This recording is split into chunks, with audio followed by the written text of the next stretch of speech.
The gym smelled like mats, sweat, and pride. Nothing fancy, just a big open room with gray padding across the floor, a wall of mirrors, and a row of kettlebells no one used unless the head coach said so. The back door was propped open with an old gi belt, letting in the smell of hot pavement and someone's bad cigarette habit. Jason walked in with no fanfare, no entourage, just a faded hoodie, worn-out sneakers, and the kind of presence that didn't ask for space. It took it without speaking. The front desk kid didn't recognize him. Neither did most of the class. To them, he looked like someone's dad, maybe a retired stunt guy or a hobbyist who watched too many highlight reels online. The black belt leading the warm-up glanced up once, nodded politely, and kept running his circle drills. Jason sat in the corner, tying his belt. White, like everyone else on day one. That's how he wanted it. He wasn't here for recognition. He was here to feel the room. The warm-ups moved fast, shrimping, breakfalls, shoulder rolls. Jason moved slow, deliberate, not lazy, just reserved. Like a man who already knew the shape of every movement and didn't need to rush through it to feel legitimate. That's when the whisper started, not loud, but loud enough. Two purple belts exchanging smirks. One of them said it under his breath, just loud enough for Jason to hear it if he was paying attention. Guy moves like he learned Jiu-Jitsu on a movie set. Jason didn't look over, didn't react. He just kept moving. Class broke into pairs for drills. Jason stayed to the side, watched, listened. Let the space speak. A few students moved cleaner than others. Some were trying too hard, others not enough. But one in particular, the black belt leading the class, moved like he thought the room was a stage. His name was Cole, mid-30s. Jacked, flashy smile, big ego, the kind of instructor who flexed between rounds and offered tips no one asked for. His students didn't respect him because of what he taught. They respected him because he won tournaments, because he was loud. Jason had seen 100 Coles in his life. Most of them faded when the lights went out. During a partner drill, one of the purple belts motioned for Jason to pair up. They moved through a basic side control escape. Jason didn't resist, didn't dominate. He flowed soft, like silk over a blade. After 3 reps, the purple belt's face changed, like he just realized the old guy wasn't following the steps. He was anticipating them. Perfectly. After 5 reps, Jason adjusted the grip slightly and reversed the position without effort. Not fast, not showy, just clean. The purple belt chuckled awkwardly and said maybe he should switch partners. Cole noticed, walked over, asked Jason if he was new to grappling. Jason said, just passing through. Cole smirked. Said he could always tell when guys watched a few too many YouTube videos and thought they could hang. Jason didn't answer, didn't need to. Cole told the class to circle up. The group sat in a half moon around the mat. Cole stood in the middle, spinning a belt around his fist. Said they were going to do flow rolls, light movement, no ego, just feel. He looked directly at Jason when he said it. Then he smiled and asked if the new guy wanted a round. Jason declined, politely, said he was just here to observe. Cole laughed, said we don't do spectators here. The class chuckled. Jason stood slowly, nodded, stepped onto the mat. He tied his belt once, tighter this time. No words, no warm-up, just posture, the kind that made a few of the lower belts sit up straighter. Cole bounced in place like a showman, winked at the class. Said this would be a friendly roll. Jason just nodded. They slapped hands, bumped fists, and locked in. Mid-story CTA viewer engagement. Have you ever watched someone completely underestimate the quietest person in the room and instantly regret it? Drop your story in the comments. Ego always moves first. The room held its breath as the match began. Cole moved quickly, eager. He dropped low, circled to the right, and reached for Jason's collar like he was reeling in a child. His body language said casual, but his grip was full of intention. Jason didn't resist, didn't respond. He let the collar go slack in Cole's hands, posture calm, eyes neutral. Cole grinned. He thought he was setting the rhythm. He thought he was in control. He didn't realize Jason wasn't resisting because he was behind. He was watching because he was already ahead. Cole transitioned to a basic knee tap takedown. Jason's weight shifted 1 inch to the left. The knee tap collapsed under its own imbalance. No force needed. Cole stumbled, caught himself, and smiled again. Said something under his breath about slippery actor tricks. Jason didn't reply. He let Cole reset. The instructor moved again, this time sharper, going for a collar drag into a snapdown. Flashy, aggressive, something meant to earn respect from the students watching in the half-circle around the mat. Jason lowered his hips just slightly. The snap-down failed. Cole leaned in harder, and that's when Jason struck. Not with speed, with timing. He slid his right foot outside Cole's leg, used the left hand to redirect Cole's weight just an inch, just enough. Cole shifted. Jason rotated under the arm, hooked one leg. And the next moment, the black belt was on the ground, flat, trapped. Jason had him in a reverse triangle position before Cole even registered that his feet had left the floor. The room didn't react, not yet, because it happened too fast. Jason tightened the lock with surgical precision. Cole squirmed, tried to posture, but it was too late. He tapped right hand. 2 smacks on Jason's hip. Tap, tap. Exactly 5 seconds from engagement to submission. Jason released immediately, no drama. No posture, just release and rise. He stood calmly, nodded, and backed off the mat. Cole sat up slowly, blinking, breathing hard, face flushed, not from lack of air but from humiliation. The class was silent. Even the purple belts who had smirked earlier didn't speak. They weren't confused. They were recalibrating everything they thought they understood about presence. Jason retied his belt and stepped toward the wall. Didn't gloat, didn't explain. He just sat down quietly like nothing had happened. And that's what made it louder than any celebration could have. Cole stood slowly, pushed to his feet, shaking his head like he'd just woken up from a dream. He turned to the class, tried to laugh it off, said something about actor tricks again, but no one laughed, because now they weren't watching Jason like a visitor. They were watching him like someone who had walked into their house and reminded them who built it. Class resumed awkwardly. Some students resumed drills, others just sat, processing. Jason stayed against the wall. One of the younger students, maybe 17, approached him slowly, asked quietly if that move had a name. Jason told him it was a variation of a reverse triangle, but the name didn't matter. He said what mattered was seeing the pattern before it started. The student nodded like he'd just been given something sacred, because in that moment he had. After class, Claire walked in through the side door. She ran the kids program, heard there was a guest. She asked the front desk what happened. The receptionist just said, "You missed it." Claire smiled, said she doubted that. She walked toward Jason and offered a nod, asked if he still trained. Jason said not really, said he just never forgot how to see. Cole avoided eye contact. He walked out fast, bag slung over his shoulder, jaw tight. Jason didn't watch him go, but he felt it, felt the lesson land, not on the mat, in the ego. Later that night, Jason sat in his car in the parking lot, watching the lights dim one by one in the gym. He thought about how easy it is to forget what true fighting feels like when you're always chasing an audience. He wasn't angry. He wasn't satisfied. He was simply clear. Jason didn't plan to return.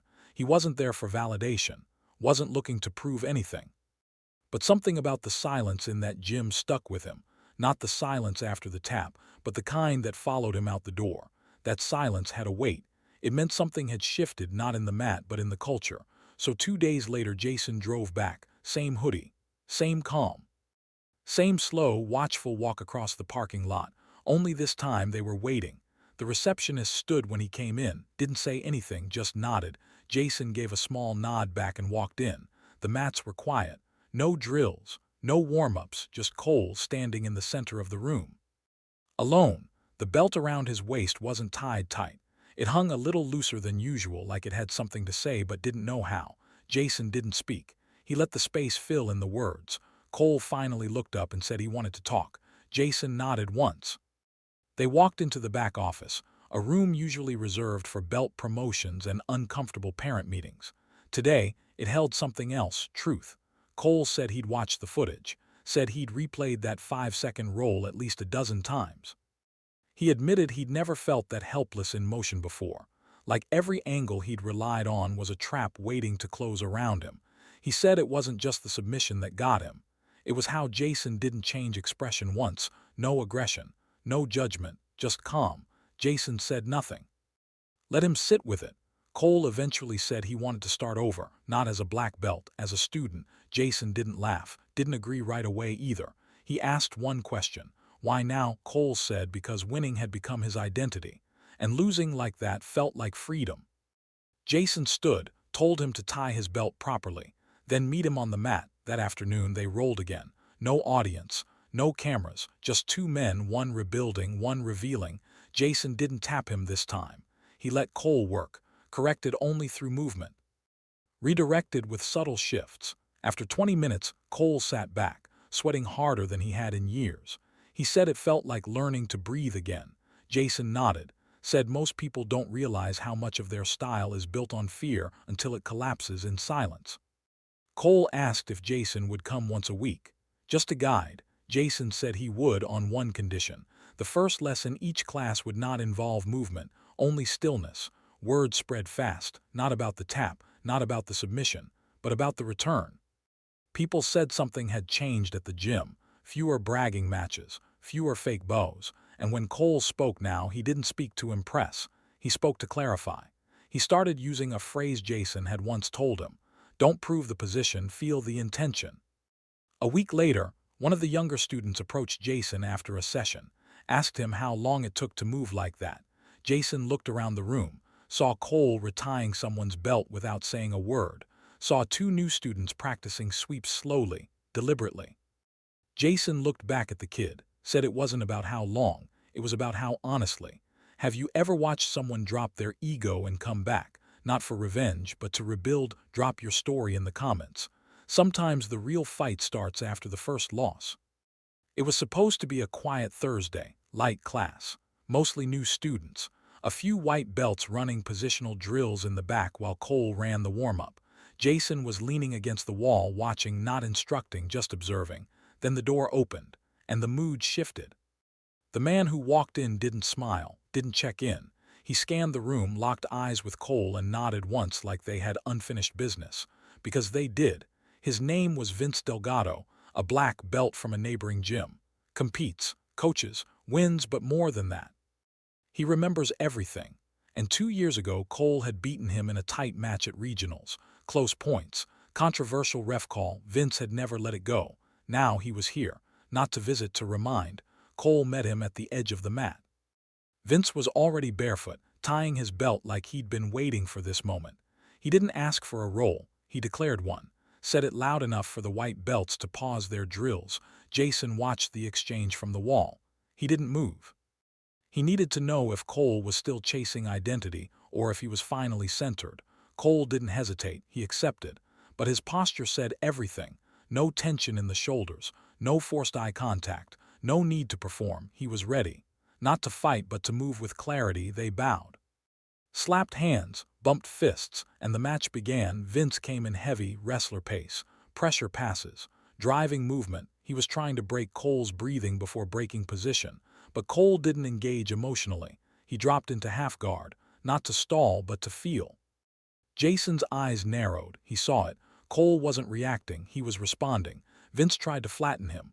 Cole shifted the angle, created a frame, escaped his hips, recovered guard, then launched a sweep that was smoother than anything he'd used back when he was the loudest guy on the mat. It didn't land clean, but it shook Vince. He recentered, attacked faster, sloppier, and Cole let him until the space opened just wide enough. Cole exploded through it, took the back, hooks in, seatbelt tight, chest to spine. Vince froze. The choke didn't come. Cole didn't rush. He held position, no ego, just proof. Then he let go, backed off. The room was silent. Vince rolled out, sat up, breathing hard. He didn't look angry, he looked confused, like he hadn't expected grace where he expected war. Jason stepped forward now, only a few steps. Didn't say anything. He just stood there, letting Vince see what changed Cole. Not the tap, not the mat, the mindset. Vince stood slowly, offered his hand to Cole. Cole shook it. No victory pose, no smirk, just presence. The class clapped, not like fans, like witnesses. That night after class, Cole and Jason sat on the front steps of the gym. No lights, just the hum of a vending machine and the sound of cars fading in the distance. Cole asked if Jason thought he handled it right. Jason didn't answer. He just said one thing: you didn't beat him. You outgrew him. They sat in silence for a while, and that silence for the first time felt earned. Jason had given Cole every tool, but when a father brought his bullied son to the gym the next day, Cole would finally learn what it meant to pass that clarity on. The gym was almost empty when the man walked in. He looked tired. Not physically, but like someone who'd been holding something too long without a place to set it down. His son trailed behind him. Thin kid, 11, maybe 12, shoulders hunched, eyes on the floor. His hoodie sleeves were pulled low enough to cover bruises that someone had tried to pretend weren't there. Jason saw it first. He was early, sweeping the edge of the mat. The kind of quiet work he never asked anyone else to do. The father asked for Cole. Said his boy had been getting hit at school. Said he was scared. Said the boy didn't want to learn how to fight, he just wanted to learn how to stand again. Cole stepped out of the locker room, towel over his shoulder, mid-laugh from a joke he'd just shared with a white belt. The moment he saw the kid's face, everything in him changed. The room dropped into stillness. Jason leaned the broom against the wall and crossed his arms. He wasn't stepping in, not this time. This was Cole's mat now. Cole dropped the towel, lowered to one knee, didn't speak to the father. Spoke straight to the kid, asked if he wanted to walk the mat with him. The kid didn't answer. Cole didn't flinch, said they didn't have to roll, didn't even have to move, they could just walk. Feel what the floor felt like. Learn how the space breathes. That phrase, how the space breathes, came straight from Jason. Cole had held onto it like an anchor. The kid looked at his dad. The man nodded, so he stepped forward. For 10 minutes they didn't do Jiu-Jitsu, they just moved. Cole showed him how to fall without fear. How to breathe out when you stand. How to stop apologizing every time your foot lands too hard. It wasn't a class, it was a reset. Jason watched it all from the corner of the mat. Silent, still. But inside he felt something settle. This was what the tap had led to, not domination. Legacy. When the class started an hour later, the boy stayed, watched from the sideline, then asked if he could come back the next day. His father smiled for the first time that morning. After everyone left, Jason walked the mats with Cole. They didn't talk about techniques. They didn't review drills. They talked about what stays behind when the ego's gone. Cole said he used to think a black belt meant he was done learning. Jason said a real black belt is the moment you become empty enough to start learning for real. That weekend, Cole promoted 2 of his students, not because they fought the hardest, but because they taught the room how to move with others. The younger students stood straighter. The gym felt different now, not cleaner, more awake. Jason didn't return every day, didn't hover. He didn't need to. Cole had stopped being loud. But his silence now carried weight. Final scene, 6 months later. A regional youth tournament in a high school gym. Parents everywhere. Too many whistles. Foldable chairs squeaking across floors. Jason sat in the back row, unseen, watching. The kid, the one who'd walked in with bruised wrists and a broken posture, now stood across from another boy on the mat. He lost the first round, won the second. In the final match he was swept and mounted, but he breathed and escaped, not with strength, with control. He didn't win gold, he didn't need to. He walked off the mat with his back straight and his eyes forward. Jason didn't cheer, he just stood, and nodded once. The boy saw it, nodded back. That was the moment. Have you ever passed on a lesson, not through words but through presence, and watched it ripple forward? Drop your story in the comments, because real power doesn't stay with you. It moves through you.